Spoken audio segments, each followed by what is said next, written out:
Hello everyone, welcome to another lecture video. Here we are going to focus on active voice and passive voice. What is this active voice and passive voice? It's part of a grammar, and in active voice the subject of the sentence comes first and performs the action that the rest of the sentence describes. In passive voice the object comes first and the sentence arrangement is completely reversed. Take for example, look at the sentence, Tim hit the ball. So here Tim is the subject. Who is the subject? One who does the action, one who performs the action is called the subject. Hit is an action word and the ball is another noun. So this ball is called the object in the sentence because the ball received the action hitting. Tim did the action but the ball received the action. That is why it is called object. Technically it is called object in English grammar. So this sentence is called active sentence because in active voice we have the subject first, and in passive voice we have the object first. Okay, who received the action comes first. So that's why the ball comes first in the passive voice. The ball was hit by Tim. Okay, Tim hit the ball. The ball was hit by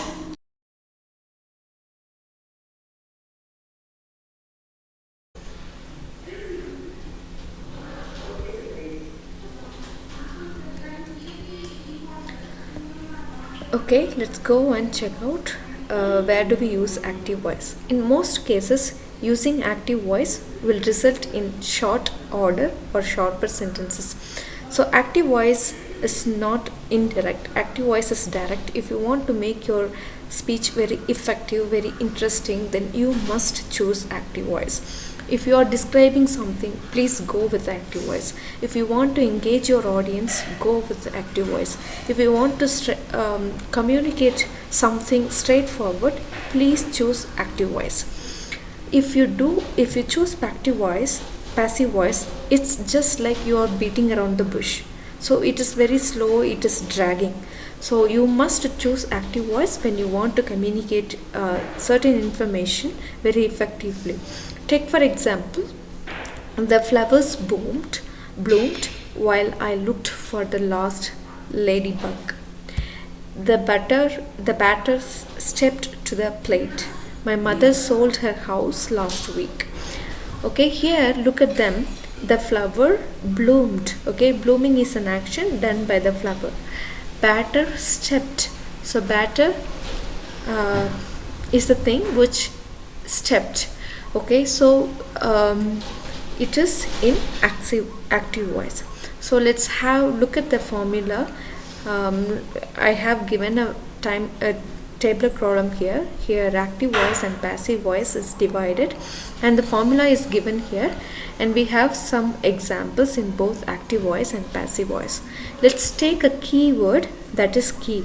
Okay, in active voice, okay, we don't change the tense when we change from active voice to passive voice. We don't change the tense. Tense remains the same, but only the words and sentence arrangement changes. Look at this. Keep is the main word. We are going to carry out all the examples only with the word keep. Look at the first one in simple present tense. The formula is V1 in active voice. If it is he, she, it, then it is V1s. In passive voice, the formula is if it is singular is, if it is plural is or am plus V3. All passive voice must end with V3. I repeat again, all passive voice must end with V3. All the passive voice verbs should end with V3. Look at this example. I keep the batter in the fridge. Okay, here I is the subject, keep verb, the batter object, in the fridge is the phrasal verb. Okay, noun phrase. Now look at the next sentence. the batter is the object which received the action keep. So in the passive voice, the batter should come. Batter is an uncountable noun, so it takes singular verb. The batter is kept in the fridge. Okay, we do not change the tense. Look at the formula of passive voice, is plus V3. Next one, continuous tense, active voice, is plus V4. Okay, and here is plus being plus V3, that is in V3 form. The verb keep is in V3 form. Okay, look at this. John is keeping my house dirty. Okay, my house is being kept dirty. And look at the past. Okay, the formula is V2, kept, keep, kept, kept. So we have the keyword kept here. What is the formula for passive voice? Was plus V3. I told you keep, kept, kept. So here V3 is again same as in the past. Next, let's check the example. Mary kept her schedule miraculously. Okay, Mary's schedule was kept miraculously. Next one, past continuous tense. What is the formula? Was plus V4 or were plus V4 if it is plural. Okay, in passive voice, was plus being plus V4. Look at the example. The theater was keeping a seat for you. Okay, in passive voice, a seat was being kept for you. Okay, next one, in present perfect, have kept. The formula is have plus V3. And in passive voice, have been V3. So have been kept. I have kept all your old letters. And in passive voice, all your old letters, the whole thing is considered as an object. So you will have to bring the whole thing. You cannot just leave all your old. Only you can bring letters. That's wrong. Okay, so you'll have to bring the whole phrase. All your old letters have been kept. Next one, past perfect. The formula is had plus V3 in active voice and had plus been plus V3 in passive voice. It is almost similar in perfect if you check out in continuous tense. Okay, here in present tense it is V4, is being V4. Here in past tense was V4, was being V4. In present perfect, have V3, have been V3. In past perfect, have had V3 and had been V3. If you keep it in your mind like this, it will be very easy for you to remember. And he had kept up his training regime for a month. Okay, his training regimen had been kept up for a month. Next one, simple future. The formula is will plus B1. And in passive voice, will plus B plus V3. Okay, Mark will keep this figures. Okay, the figures will be kept. So conditional in conditional statements, how would you make passive voice and active voice? Okay, whenever you have modals, you should use B plus V3 in passive voice. The formula of modals is always we only use V1 is followed by all modals. Take it would, may, will, might. Okay, whatever it is, all 9 modals should be followed by V1. So would plus V1 and would be plus V3. It is the same scenario with all other modals. Okay, take for example, if you told me I would keep your secret. If you told me, I would keep your secret. If you told me, your secret would be kept. Okay, let's make it with other example, other modal. Can keep. Okay, in active voice, I can keep your secret. Okay, in passive voice, your secret can be kept.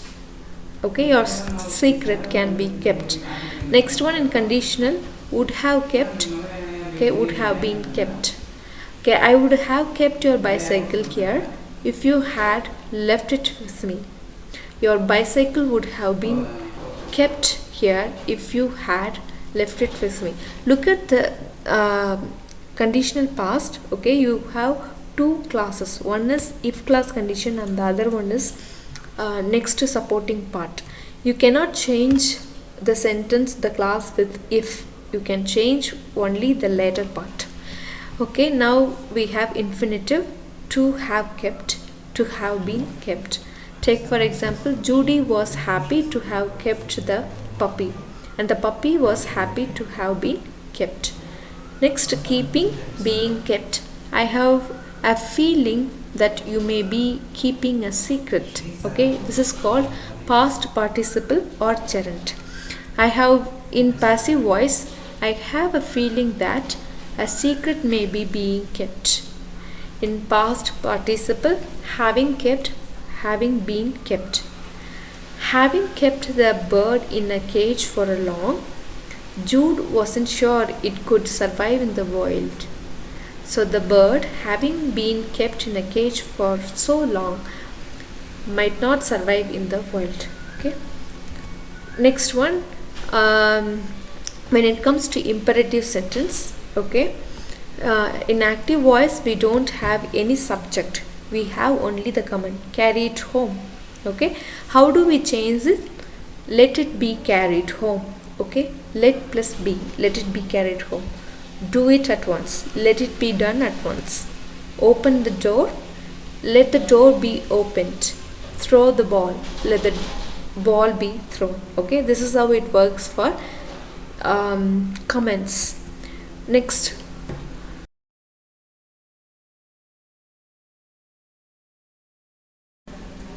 okay, now where do we use this passive voice? It is very tricky and very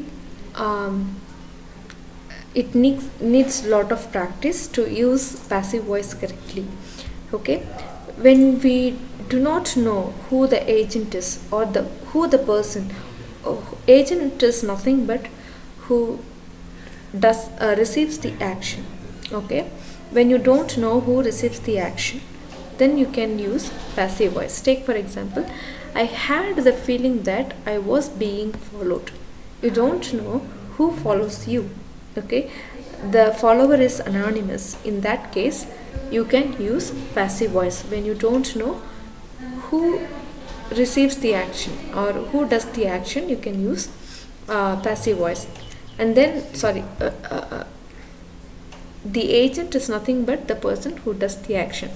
And then I had the feeling that somebody was following me. Okay, same example. The first condition is you use passive voice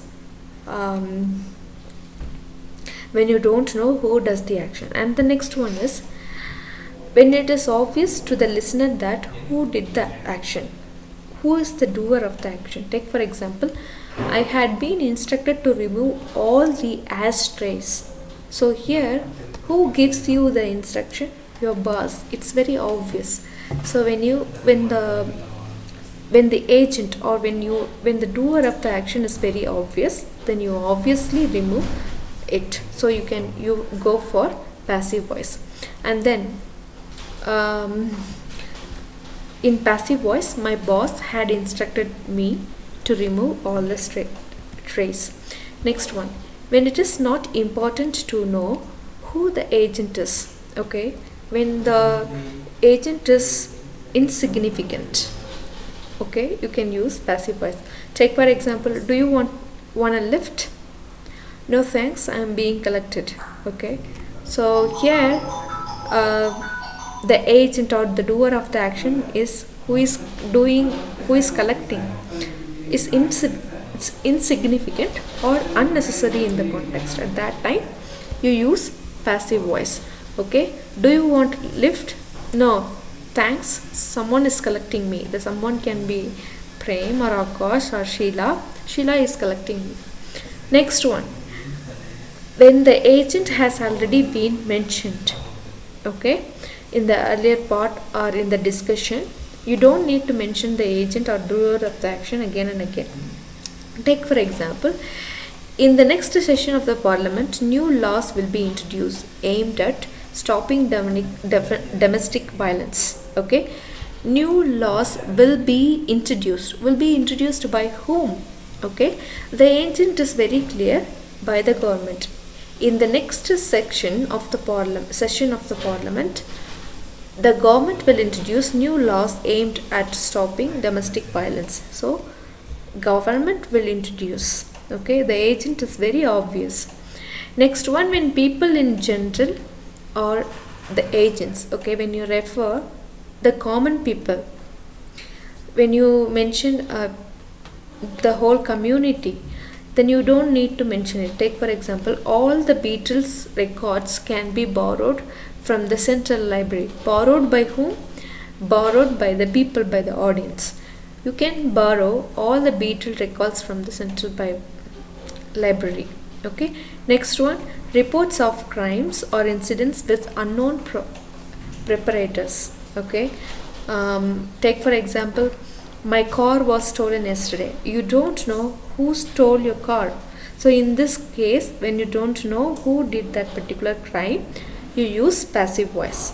Okay, if you knew who stole the car, it would probably a big problem, so you emphasize it in passive voice. Next one, scientific context. Okay, take for example, the rat was placed into T-shaped maze. Okay, who places the rat in the maze? Obviously scientists. So you don't need to write that the scientist placed this, that scientist did that. Okay, so during scientific context, most of the things are written in passive voice. And then when you don't want to emphasize an action itself and the doer of the action is irrelevant or distracting. Take for example, the president was addressed on a cold January morning. Here the importance is given to the president, not to anybody else. So the other is left out. So we mention only the president, not who does the action. Okay, so this is where we use passive voice. And last, avoid getting blamed. In order to avoid getting blamed, or it is a courtesy of Englishmen that when you point out somebody's mistake, you do not make it in active voice. Take for example, you did the mistake. Instead of saying you did the mistake, you can say mistakes were made. Okay, that is the way how politicians easily escape from certain things. Mistakes were made, this was done. Okay, so when you want to hurt certain people's feeling when they commit some mistake, you obviously choose passive voice, because passive voice, this is the right way to express something in negative. Thank you for listening to the lecture video. If you have any doubt, you can contact me.